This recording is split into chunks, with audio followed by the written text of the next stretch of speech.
Our next speaker up is Stientje van Veldhoven. Obviously, we would love her also to support a commissioner or an ombudsperson for future generations, but she will talk. She was a member of parliament. Many of you know her as a member of parliament, but also as a state secretary and a minister of environment and housing, it was briefly called, right? Am I correct? We're very honored to have you here. Please, the floor is yours. Your reflections. Right now, Stientje is out of Dutch politics, and she is working at the World Resource Institute, which is, I think, all about what your passion really is: sustainability, the environment, water, and a common future. Right? Stientje, the floor is yours. Thank you so much. Thank you so much. It's great for me to be here. Let me see if I can get that first slide.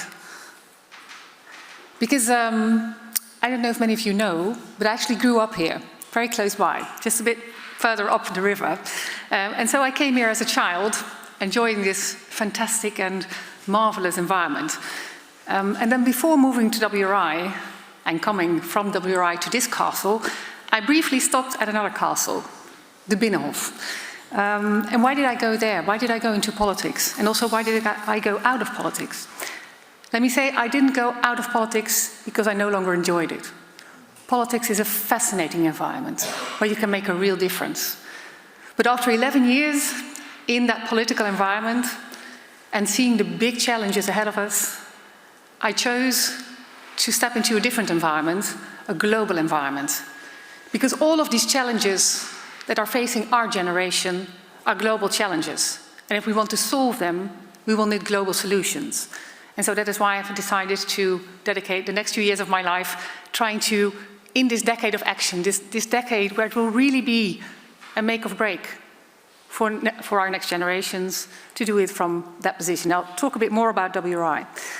First, I wanted to reflect briefly on what I heard in the part that I participate in this session. And I also saw the book standing here, How to be a Good Ancestor.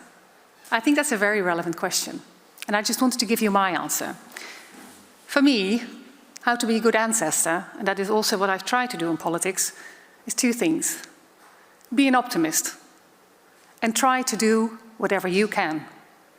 Because we can all change this world. The fact that we have jointly changed the climate is proof to the fact that we can actually change the world. But if you're an optimist and you try to do your best, then with all of those parts, we can change it for the good. And that is how I want to be a good ancestor, and how I want to answer those questions that my children of now 14 and 16 will surely be asking me in about 10 years' time. Mum, what did you do when you had that opportunity in those years where it really mattered?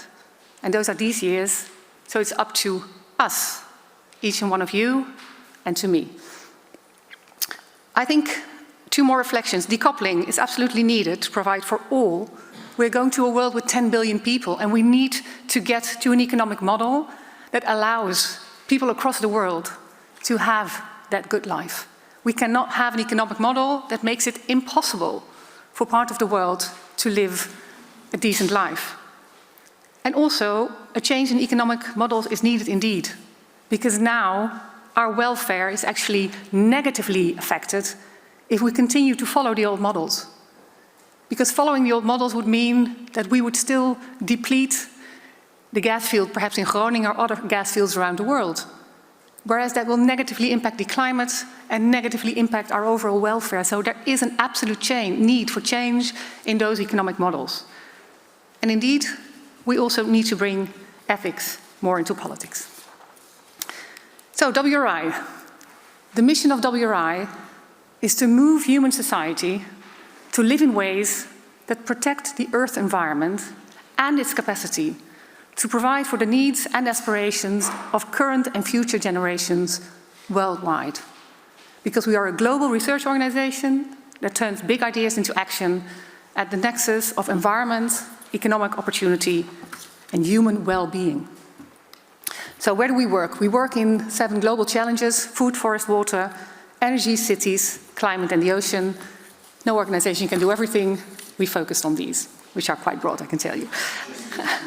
And we look at this through different lenses, different technical lenses, through the lens of business, because business plays a crucial role, through the lens of economics, talking about the economic models, through the lens of finance, because money makes the world go round and steers, and also through the lens of equity, because with all of these challenges that we're facing, if we're not doing it in an equitable way, we'll be failing our task.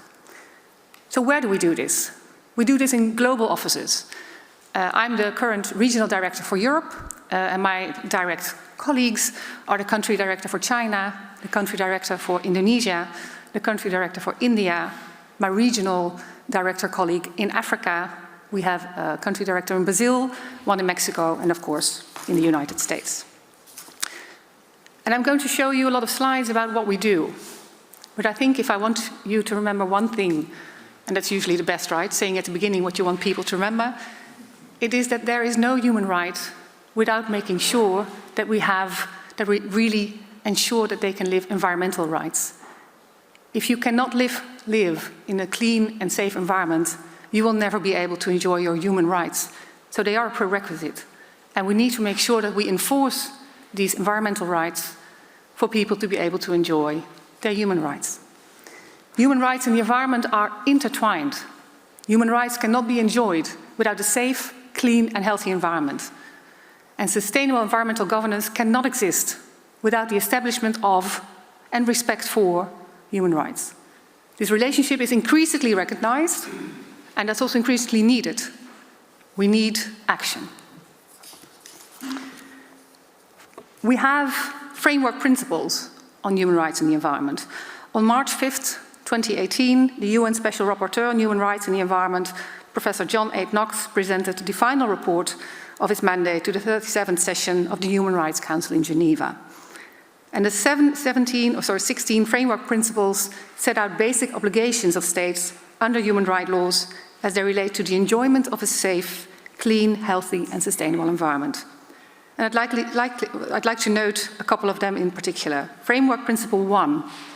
States should ensure a safe, clean, healthy and sustainable environment in order to respect, protect and fulfill human rights. Framework Principle 2. States should protect, respect and fulfill human rights in order to ensure a safe, clean, healthy and sustainable environment. States should provide a safe and enabling environment in which individuals, groups and organs of society that work on human rights can operate free from threats, harassment, intimidation and violence. Number 9, they should provide for and facilitate public participation in decision making. We were just talking about an ombudsman. Framework Principle 14, take additional measures to protect the rights of those who are most vulnerable or at risk from environmental harm, taking into account their needs, risks and also capacities. And number 16, they should respect, protect and fulfill human rights in the actions they take to address environmental challenges and pursue sustainable development. Now, whom of you thinks that we are actually doing all that? I don't think anybody would raise their hands, right? And I'm going to show you a couple of court cases afterwards where it's shown very clearly that we are standing up against the fact that we are not sufficiently following these framework principles. Environmental rights are human rights. And there are two sorts. You have the substantial rights, substantive rights, for example, clean and safe drinking water, the right to be protected against climate change, freedom from pollution. And there's also those very important procedural rights. These are the tools that you need to make sure that you get your substantial rights. Access to environmental information, because if you don't know, how can you take action effectively and enjoy your rights? Public participation and access to justice. We take human rights through the environmental lens approach at WRI. And I'd like to concentrate with you on 3 areas: air and water pollution, climate change effects, and environmental justice. And briefly go over with you what we're doing. First, pollution as a social injustice. I think it's very clear that air and water pollution kills more people than AIDS, malaria, and tuberculosis combined. Let's just let that sink in for a moment. And if we look at the Netherlands alone, We know that 11,000 people die prematurely in the Netherlands alone from air pollution. We estimate that a quarter of the 1.2 million people with some form of lung disease in the Netherlands are negatively affected by poor air quality every week. We know that worldwide, more than 5.2 billion people, or 70% of the world population, were currently exposed to polluted air that exceeds the recommendations of the World Health Organization. Industrial facilities release 300 to 400 million tons of heavy metals, toxic sludge, and other pollutants into the world's water each year. An astonishing 80% of wastewater flows back into water sources untreated. 80%. And if we wouldn't have any challenges with water, you might think, is that a problem? But if you look at the challenges we have, it is a great problem. Because we have sometimes too much water, even in the Netherlands. This was actually my very last day in government. It was the day that I was supposed to say goodbye to my staff at the ministry. Instead of that, I went on behalf of the government to the southern region of the Netherlands, Limburg, because we had the floodings there. My very last day in government, I think many of us in the Netherlands have experienced that flooding because we all had friends, families who were concerned. We have problems also in the Netherlands with too much water. In the last 10 years, between 80 and 90% of all disasters were caused by climate-related events, such as floods, droughts, storms, and heat wave. And WRI has an instrument which is called the Aqueduct Floods that finds that the number of people affected by floods will double, actually, by 2030. This is one of those instruments that we have. We try to help countries predict what will happen, and this is unfortunately the prediction on the basis of our current data. On the other hand, we see that there's often too little water. Water affects everything. The food we grow and eat, the energy we generate, our cities, and of course the health of all living organisms. An estimated 55 million people globally are affected by drought every year. And they are the most serious hazard to livestock and crops in nearly every part of the world. Drought threatens people's livelihoods, increases the risks of disease and death, and fuels mass migration. Water scarcity impacts 40% of the world population. At present, an estimated 3.6 billion people, nearly half of the world's population, live in areas that are potentially water scarce, at least 1 month a year, and this population could increase to some nearly 5 to 5.7 billion in 2050 if we don't take action.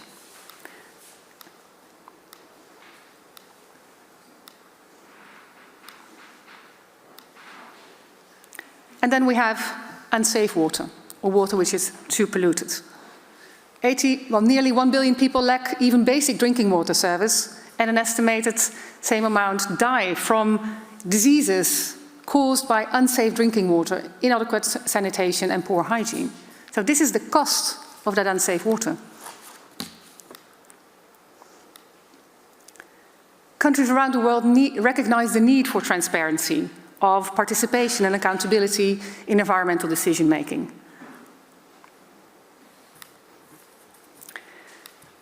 I'm going to go through this one a little bit quicker. What I wanted to show you is that while we might think that water is actually plentiful, only 11% is actually available for us to tackle all of those issues. So we should be very careful in the way that we actually use that water. And I was hoping to show you a little movie here, but I'm not sure if that will work. Mindful of time, what I wanted to tell you is that fortunately, we see that more and more young people and right-based cases are being brought on behalf of future generations, including high-profile cases before the European Court of Human Rights, and a petition, of course, by Greta Thunberg and 15 others before the UN Committee of the Rights of the Child. They represent a major step forward for child rights cases. People are standing up against this violation of human rights and are trying to make their case to force governments worldwide to take a different stance. We see here a picture of the future generations versus the Ministry of Environment in Colombia. 25 youth plaintiffs sued several bodies within the Colombian government, Colombian municipalities, and several corporations for failure to enforce their claimed rights to a healthy environment, life, health, food, and water, as a result of the failure to tackle deforestation. And the Colombian Supreme Court held that the Colombian Amazon is a subject of rights, entitled to protection, conservation, maintenance, and restoration by the state and the territorial agencies. And it ordered various government agencies, with the participation of the claimants, to formulate short, medium, and long-term actions within 4 months to counteract the rate of deforestation in the Amazon, tackling climate change impacts. Or, this is one, of course, very well known in the Netherlands, the Orgenda Foundation versus the state of the Netherlands. The Orgenda Foundation and 900 Dutch citizens sued the Dutch government to require it to do more to prevent global climate change. And it was the first case to establish legal duty of governments to prevent dangerous climate change. And the court referred to international human rights law in its findings. And we all know that the government is still struggling to implement that.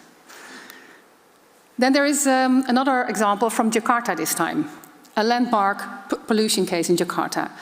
The court ruled against official in a landmark Jakarta pollution case.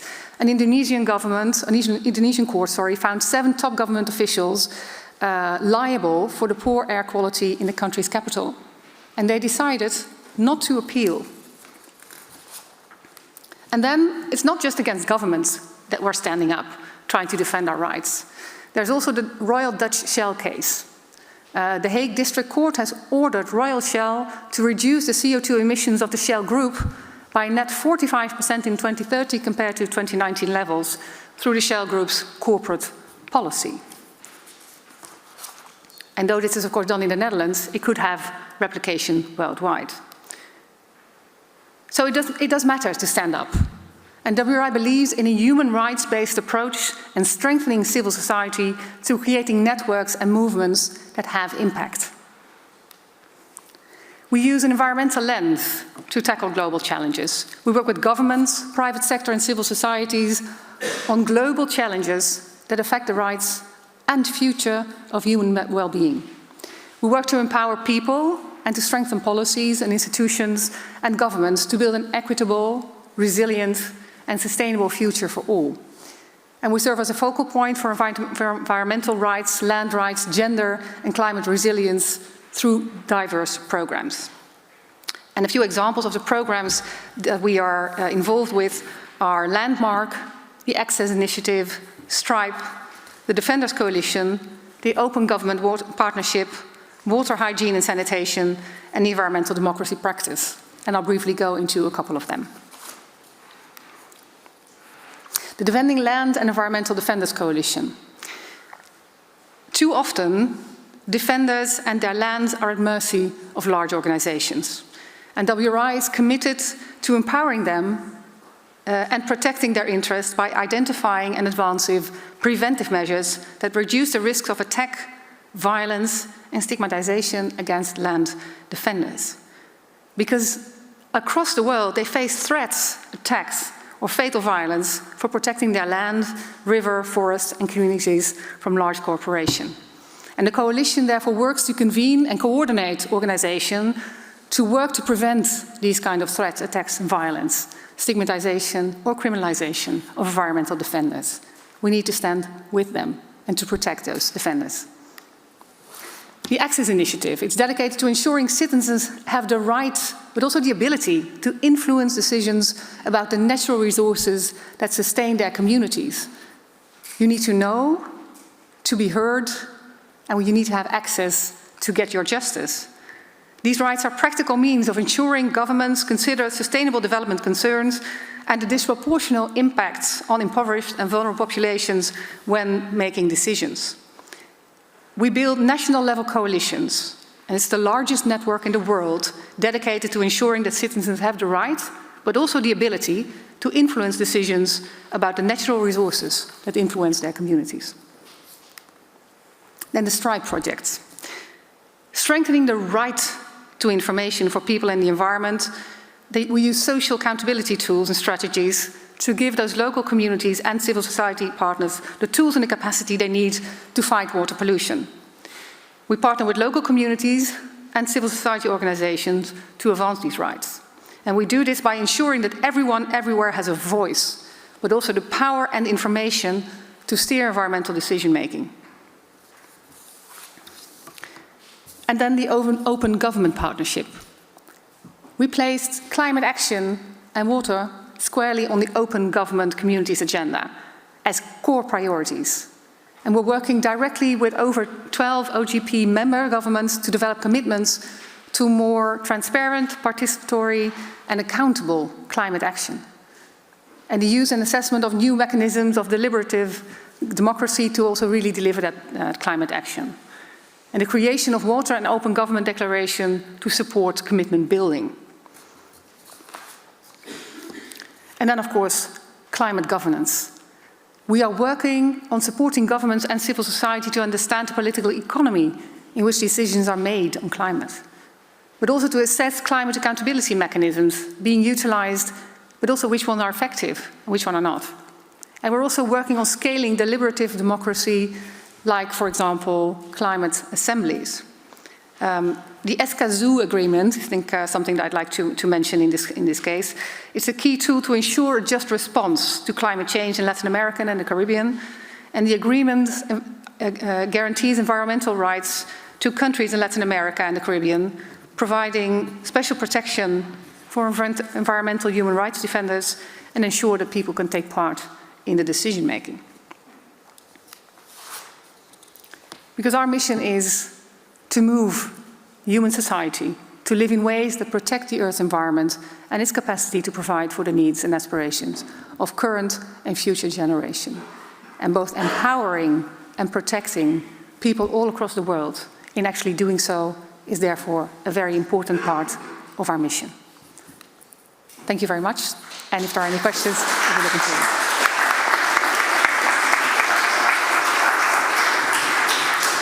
Thank you very much. I just said Stientje by Miss van Veldhoven. Well, you can call me Stientje. Everybody calls me Stientje. I hope I can say Stientje, yeah. Thank you very much for your insight. And I was actually stunned and my smile got bigger every minute because it was almost like I was looking at one of my own PowerPoints, which I, for instance, recently gave at a guest lecture in Middelburg. Any immediate questions from the room? Yes, there are. I don't think you had the word yet, from the Jonge Klimaatbeweging. First, then Miranda here, and then Doreen. Yeah. Wait for the microphone, please, so the people on Zoom can also... And I'll tune in on Zoom for the people on Zoom to see if there are questions there. I'll stand up. Thank you. So I'm from the Youth Climate Movement, or the Jonge Klimaatbeweging, and I really enjoyed your presentation. I was wondering, you're the regional manager of Europe. What do you think needs to happen most in Europe to protect the human rights of future generations? Is that that we need more legal institutions? Is that a governance structure that needs to change? I'm wondering what your take on that is. Well, yeah, I think there's so many questions popping up in my mind right away, and thank you so much for this question. I would say if you look at Europe, we have many tools, and we need to use them all with maximum effect to have maximum impact. So we need to change the way subsidies are given. And I was very glad that for the first time at the recent COP in Glasgow, where I was, the signal was given to indeed stop giving subsidies to fossil fuels. I think it's the first time this was actually ever said this strongly on an international level. Well, it is so needed because we can very much subsidize solar panels. If we're subsidizing coal and gas more, you know, fossil will still be outpacing renewables, right, in the growth which is there worldwide. So I think we need to make sure that we use those instruments wisely. Then I think legislation, of course, is crucial. Legislation, I mean, especially Europe, we are the largest consumer market in the world. The legislation in Europe matters for the rest of the world. We've seen this with the Energy Efficiency Directive. I hope we're also going to see this with our products legislation. If we change the way, for example, circular economy becomes part of the way goods are produced and consumed here in Europe, that may have an impact across the world through also our trade relations. And then I also think governance. I have seen how hard Frans Timmermans has fought for a good outcome at COP. And I think it's these kind of arrangements that we should support as Europe and try to use as effectively as possible. I'd also really like to give a compliment to the way that Frans Timmermans and the European community as a whole has tried to strengthen also that government. It's not perfect, but it's the best we have, and we need to work as hard as possible to make that more effective. So coming back to COP next year, trying to strengthen both the commitments of major emitters and focusing on adaptation and implementation is going to be key. So what I would say what we need most is a game plan for the next COP. What is our strategy? Where are we going to go as from today? And I can tell you that before coming here, I had that meeting with my team, and we are already looking ahead for the next COP and the steps that we need to take in between to, again, make progress. Because even if we make small steps on a yearly basis, we will get there in time. But time is our real challenge here. Thank you very much. One question in between while the microphone moves towards Miranda here. I was always amazed when I watched you as a minister and a state secretary, and I think this is also a bit what Roman explained in his talk and in his book, how the system somehow doesn't allow you to be or to always represent what you really want to be. Because I saw your tweets and I've had you at other conferences. And I was part of a group of 8 political youth movements, including the Jonge Klimaatbeweging, and 8 political parties, the youth parties, and they sent a letter to Parliament, and they said, we really want to have a human right to a healthy and clean environment for present and future generations in our constitution. And then after a year and a half, they got a letter back from you as a minister saying, we don't need that, we do enough on the environment, and if you don't agree, you can, just like at Orgenda, sue us. And I wrote a very critical article in the NRC with the same parties. And this is not to attack you, because I see also the struggle, and I also see how, from the heart, you're right now where you want to be. Is there anything you can say on how this political system then works? How do we end up not getting the results we really need, we really want by heart? Well, there's 2 elements in my reaction. And the first is, not everybody in the Netherlands feels the same. But let me rephrase that in a positive way. Voting matters. Democracy matters. Because the stronger and the more votes there are in favor of this direction, the easier it is to make progress in that direction.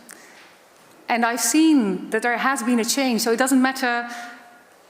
I mean, there are certain political parties, of course, that have this at the core of their strategy. And my party is one of them, because even though I'm no longer in government, I'm still a very passionate member of that party, because I feel that this is the right way, not just for the Netherlands, but also for the world. But the more we enable even also those people in other parties that feel the same way, the more we strengthen them, the more we strengthen the narrative, the more we speak up, the more we vote in favor of these kind of policies, the easier it becomes to make progress in a political context. And I've really lived that. I mean, I was an member of the opposition, great fun, by the way, in 2010. And I tried to get certain things through. I was a member of the constructive opposition after 1.5 years under Rutte 2, and there it was already easier to make progress. And then, I mean, the fact that I got the 49 to 55% into the governmental agreement of the last government, I think was a big step. And the only reason I was able to do that is because there was so much support. And then governance and politics is also always a question of small steps, and sometimes a big step. And I think this moment of creating a new government agreement is one of those moments where you can take big steps.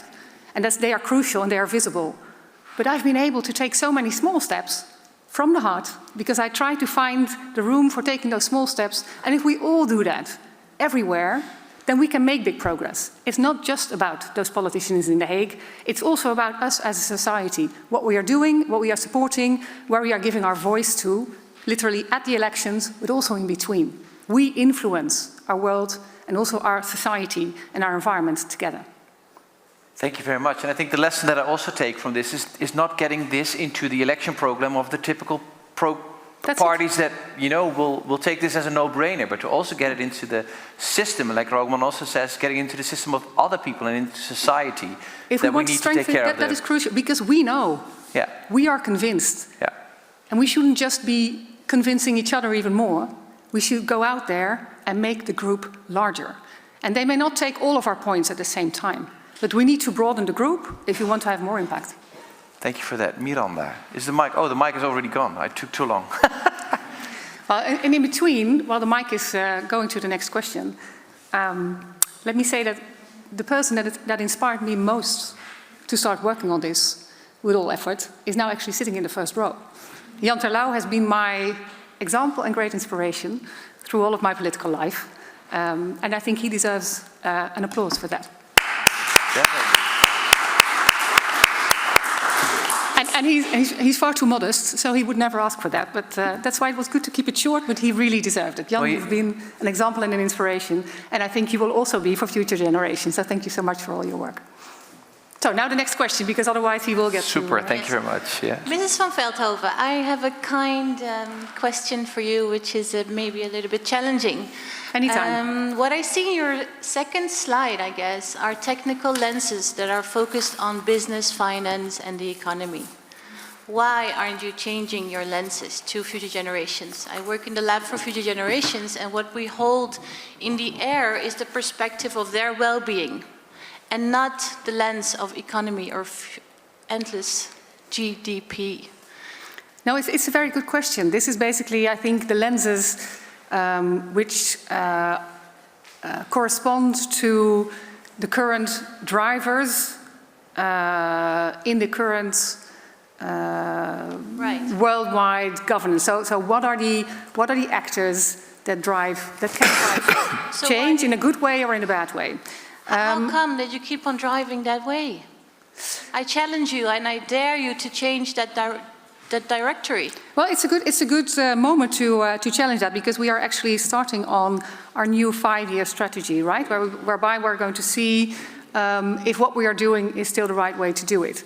I think all of our work is focused on the ability for future generations. I think the speaker before me just highlighted this, enabling them to have choices. That's basically what all our work is focused on. So I see these lenses more as instruments in trying to achieve that overarching goal. And that is what our mission is. Our entire mission is, you could say, about the future generations. And future generations in an equitable way across the globe.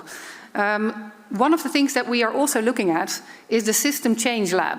So we're also trying to assess what needs to change in the system. And that's why I was talking in my points before I started my presentation a little bit on the economic modeling. Because indeed the economic modeling would need to change. And if we change the economic modeling, I think that the decounting was already mentioned as one of those elements, which basically says, you know, if it happens further down in the future, it's less of a problem. It's not, because we're just shifting the problem, right? So everything we do through the lens of future generations. But I'm happy to take your challenge into the reflective process that we are going to embark on. Thank you. Thank you. And then in the front here, and maybe if we have time in the back. Depends on how long the answer is and the question. Yes, here. The question is very short. You referred to the Shell case, and Shell has decided to move their headquarters from the Netherlands to London to avoid the dividend tax. But I was wondering whether it also affects their obligation to comply with the court case. The very short answer is I wouldn't know. And I wouldn't want to give an answer if I'm not sure. So I think we'll have to see. But I think the fact that this court case was won in this way is a very important signal as to what is acceptable and what is not acceptable in this world, regardless of how it will affect Shell in the future.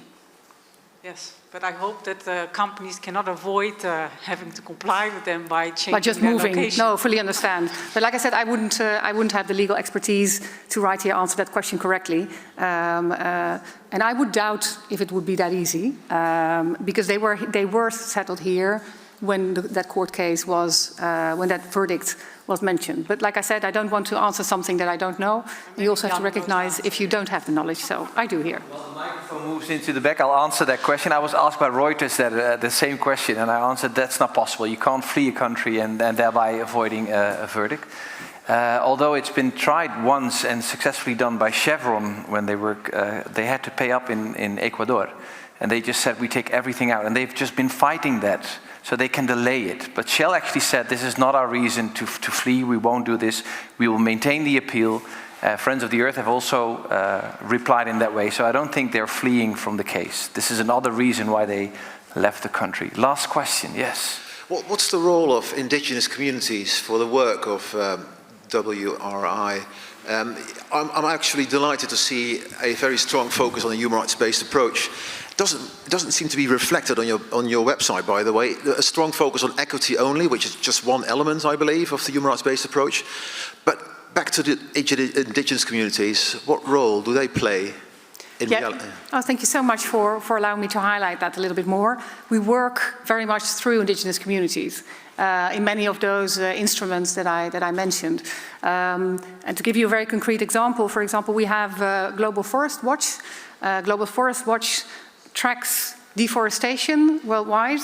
We're actually enlarging the work of Global Forest Watch into a global land use watch, which means that on, let's say, 10 hectares square, we have images of what the land is actually used for, so also land use change, we can really monitor there. So we also equip indigenous communities with, let's say, the tools to actually track this, but also so that they have this information, but also so they can inform of illegal logging activities, for example. So in the Amazon region is one of these areas where there is real interaction also with indigenous communities, but across the world they form a very important part of the network that we work with to enable and also to protect them to do their work. That's it, Stientje van Veldhoven. Thank you very much. Big applause. And I think many in the room just look forward to working with you with WRI. Yeah, definitely.